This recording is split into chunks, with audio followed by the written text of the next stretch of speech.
Politics are important enough to control a nation and divide a family. So, should you be involved in them? One major side says yes, while the other disagrees. And here on part 2, TMF Debates, should you be politically active? We're going to help these two sides come to a middle ground. If you happen to miss part 1, go ahead and click or tap the iCard right now to catch up on that, or just watch after this episode. Now, venturing into the middle ground, we're going to utilize the 3 crossroads method. And in doing so, you'll find that the crucial disagreements are experience involved, potential impact, and then, do I even have time for this? Take note on which side you stand currently, and let me know after this video by commenting down below whether your belief has been changed or only strengthened, or something in between. Now, let's get into it.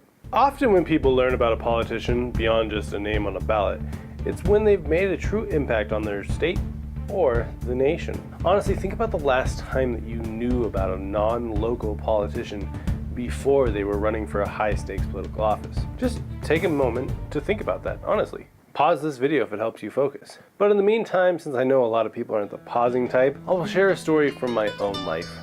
I honestly had no idea who Barack Obama was, being a recent high school graduate. But once I looked into his esteemed record, I came to realize 2 things. 1, he was probably qualified to be a president, and 2, I absolutely was not qualified at all. But remember, I had just graduated from high school, so comparing myself wasn't really logical, but I did. And in this comparison, it actually demotivated me to actually try. And this is where pro believes that anti resides.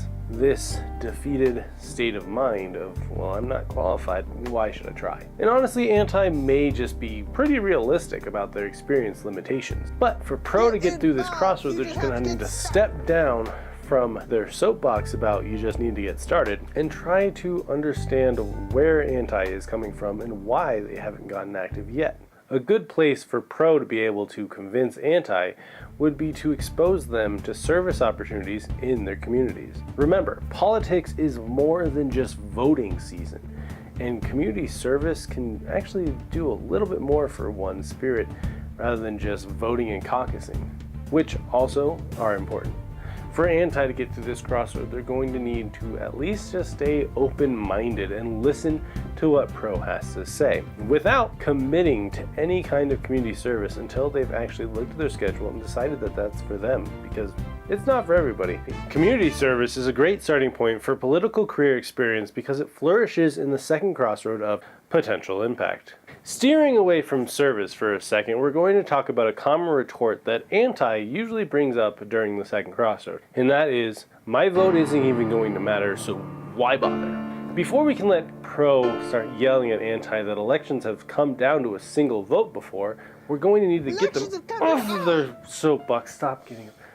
We're going to need to get them off of their soapbox and address the recent effort by the Republican Party to suppress people's votes. Republicans have taken many steps to ensure that if you are not white, you have to prove that you are an American. Voting suppression is a reality, and even if your vote isn't suppressed but you are a minority, it can honestly feel like your vote means less or it doesn't even matter. So it's a justifiable reality that these people would be unmotivated to vote. For pro to get through this crossroad, they're really going to need to concede that for a considerable amount of the population, it's not as easy as just going to a voting place, filling out a ballot, and voting. And so pro's gonna need to back up just a second and let us discuss what voting reality looks like in America. To continue through this crossroad, pro is going to need to make a conscious effort to step down from their soapbox, stop going up there, and help anti in their voting. This could consist of helping them register, helping them understand a ballot and ballot issues,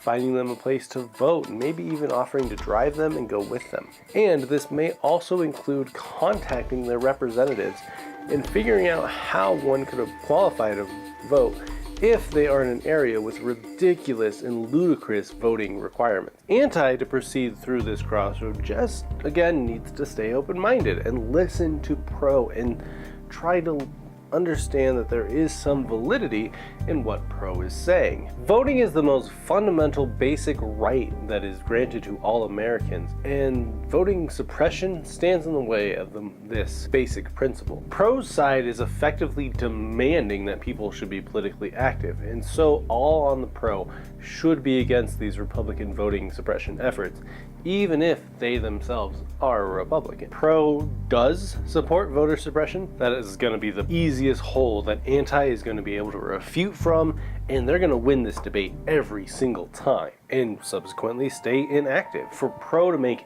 any progress and hold any sense of credibility, they have to be against voter suppression and encourage everyone that they possibly can to vote. Remember, Pro is just trying to get people to be politically active, and if you're supporting barricades along the way, yeah, it doesn't really help your cause. To prevent this debate from just ending at this point, both sides are going to need to come to an agreement to just sit down and talk about what voter suppression looks like and how we can stop it from continuing. As we discuss the very important issue of voter suppression, everything that we've talked about beforehand is likely going to come back up, meaning we'll probably talk about registration, ballot filling out, how to stay informed, and how to schedule in community service. And as we discuss all of this stuff, we're going to hit our third crossroad like hard and fast, because at this point, anti is going to throw out that retort of, "I don't have time for this!"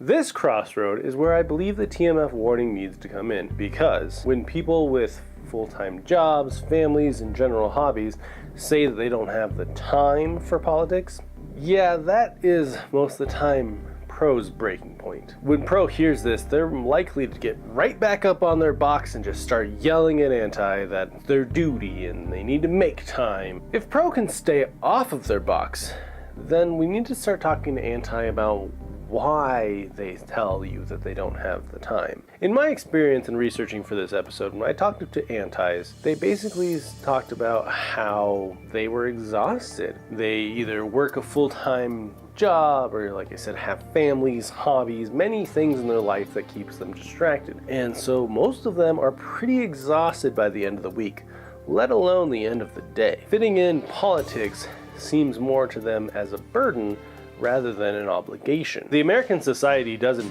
value political engagement as much, so it makes sense why they're more likely going to entertain themselves with activities that society values rather than political engagement. Again, this may drive Pro crazy and they'll walk away from the debate, and if they do, the debate's over. But if Pro can stay and listen and understand where anti is coming from, then Pro may be able to continue through this crossroad and how to reach anti. A popular strategy that Pro utilizes is trying to connect political inactivity and try to connect the negative outcome to anti's comfortable and content lifestyle. It's just a reality of the human psyche that if you don't perceive the threat or the injustice, you're not going to fight for it. To continue through this crossroad, anti is going to need to be open-minded and try to be comfortable with their comfortable lifestyle and their contentment being challenged. If both sides are able to stay open-minded, then we can continue into a middle ground. But if they can't, then the debate's over. Again, for like the 50th time. I already briefly mentioned it, but I feel the middle ground here is that both sides be okay with people having little to no information when voting. Anti wins in the respect that they can still do the bare minimum of effort and actually feel like they've done something, assuming they aren't being suppressed. And Pro wins in the respect that more people will be politically active. And maybe, just maybe, through the sheer act of voting, anti will eventually feel compelled to be a little bit more informed. The way to introduce this middle ground is to sit both sides down and talk about why they do and they don't involve themselves in politics. And then try to focus that lens through the question of why did the founding fathers decide to place their first votes on the Declaration of Independence? Not in an effort to give Pro the entire conversation, but just to talk about this principle in general. What would have happened if those few people that had the power chose not to be politically active? And I believe that through talking about the crucial heritage of voting, we can find room for this middle ground to grow. And it shouldn't be that hard because this basic principle of voting has been instilled in almost every American youth, and they likely have it deep within them, even if they're pro-voter suppression. What do you think, though? Is my middle ground a little bit too much in the favor of pro, or is it just in the middle enough to allow anti to stay essentially inactive? Please let me know what you think in the comment section down below. Now, let's wrap this episode up. Please hit that notification bell. Make sure you're back here in 2 weeks with our new TMF debate on when should you correct someone's grammar. And if you're watching this after the initial 2 weeks, just go ahead and click or tap right there to watch it now. And a huge thank you to my Patreon members for helping me bring safe debates to you and everyone you disagree with. As always, this has been TMF. And I hope you have a wonderful rest of the time in whatever zone you find yourself. Ta-da!